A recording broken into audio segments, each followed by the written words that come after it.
কিভাবে নিবে?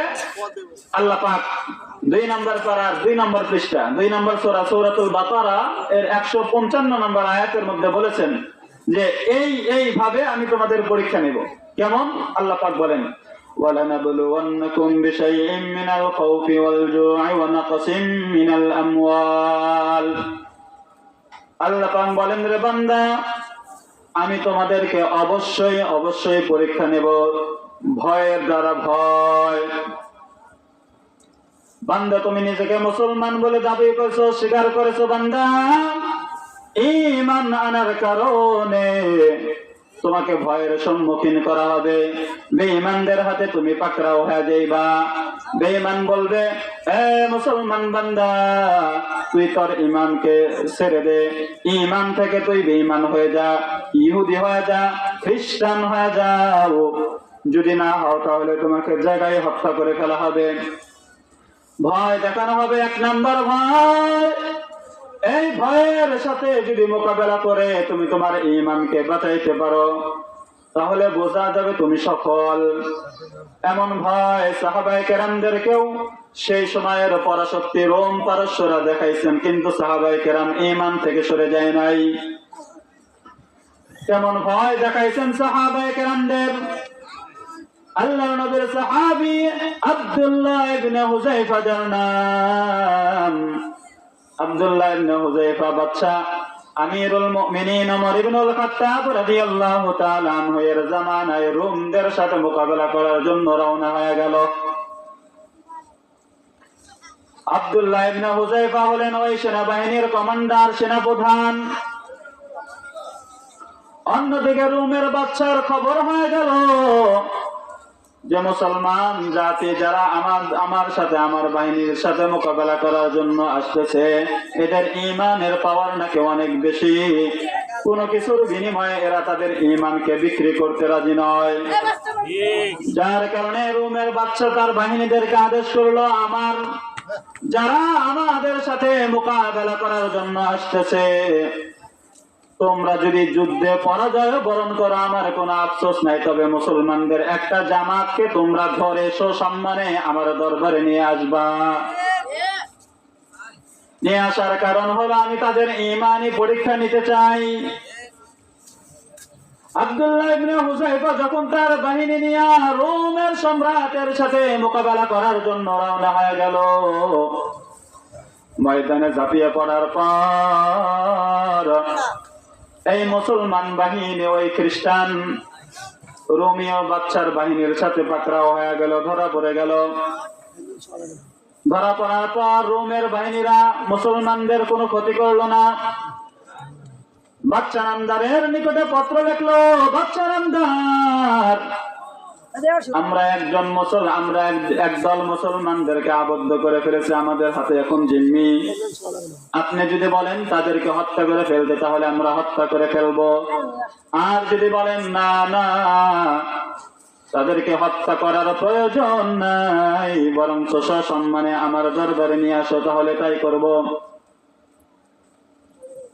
রোমের বাদশা বললেন, সাবধান, খবরদার, মুসলমান বাহিনী যাদেরকে তোমরা পাকড়াও করেছো তাদের গায়ে যেন একটা আঘাত না লাগে, সম্মানের সাথে আমার দরবারে তাদেরকে নিয়ে আসো।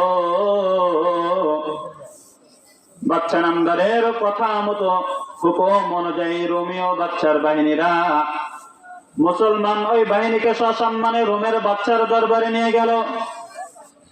নিয়ে যাওয়ার পর বাদশার সামনে যখন হাজির করা হলো, রোমের বাদশা বলতেছেন, ও মুসলমানদের দল, বলো তোমাদের দলের আমিরকে, সেনাপ্রধানকে, নেতাকে? আব্দুল্লাহ ইবনে হুযায়ফা রাদিয়াল্লাহু তাআলা আনহু তাদের মধ্য থেকে দাঁড়ায়া গেলেন। আব্দুল্লাহ ইবনে হুযায়ফা দাঁড়ানোর পর বলেন, ও বাদশা নামদার, এই কয়েকজন মুসলমানদের মধ্যে আমি হলাম সেনাপ্রধান, কমান্ডার, আমি হলাম এই কয়েকজনের নেতা। আপনার যা বলার আপনি আমাকেই বলতে পারেন। রোমের বাদশা বললেন, আব্দুল্লাহ, তোমাকে দেখতে তো অনেক সুন্দর, বড় মায়া লাগে, মহব্বত লাগে। আব্দুল্লাহ, আমি তো সম্মানের আসনে বসে আছি, তোমার আমার পাশে আর একটা আসন আছে, আসো তুমি এখানে বসো। তোমার সাথে আমি একটু কথোপকথন করতে চাই। আব্দুল্লাহ ইবনে হুযায়ফা তাদের মধ্যে থেকে বের হয়ে বাদশা নামদারের ডান পাশে বসে গেল। এবার বাদশা আব্দুল্লাহ ইবনে হুযায়ফার সাথে মিষ্টি মিষ্টি কথা বলা শুরু করলো। আব্দুল্লাহ, তোমাকে দেখতে তো মাশাআল্লাহ অনেক চমৎকার, খুব সুন্দর তোমার চেহারা। মন চায় আব্দুল্লাহ তোমাকে আমার কাছে সারা জীবন রেখে দেই, তোমার সাথে আমার একটা সম্পর্ক হয়ে যাক। কিন্তু আব্দুল্লাহ, আমার আর তোমার মধ্যে তো একটা জিনিসের বাধা, সেটা হলো ঈমান। তুমি তো ঈমানদার, কিন্তু আমি তো বেঈমান। আব্দুল্লাহ, তুমি যদি আমার কথায় রাজি থাকো, তাহলে এই যে আমি যে রোমের বাদশা, রোমের পরিধি কতটুকু ছিল সেই সময়, বর্তমান ভারতীয় উপমহাদেশের চাইতেও অনেক বড়।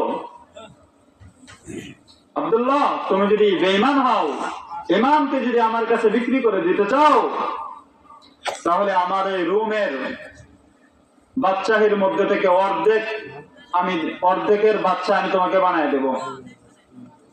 আর আমার ইন্তেকালের পর তুমি হইবা পুরা রোমের বাদশা। আব্দুল্লাহ, শুধু এতটুকুই শেষ নয়।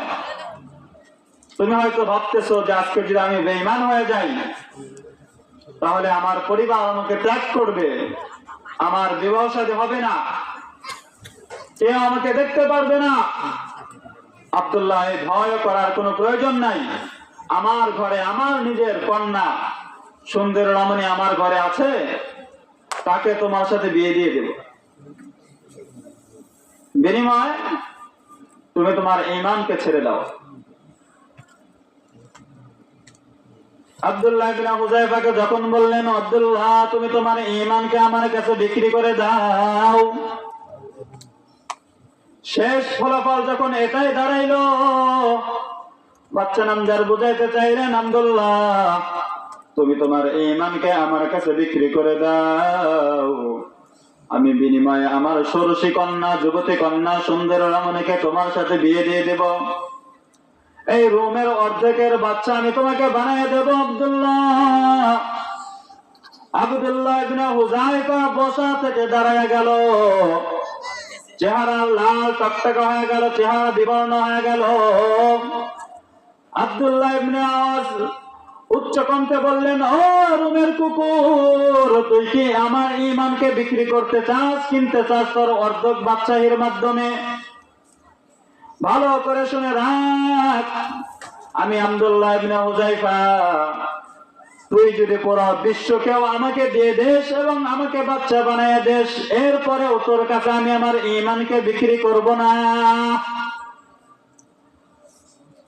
বাচ্চা নামদার কি বললেন, এই রোমের কুকুর, তুই কি আমার ঈমানকে কিনতে চাস?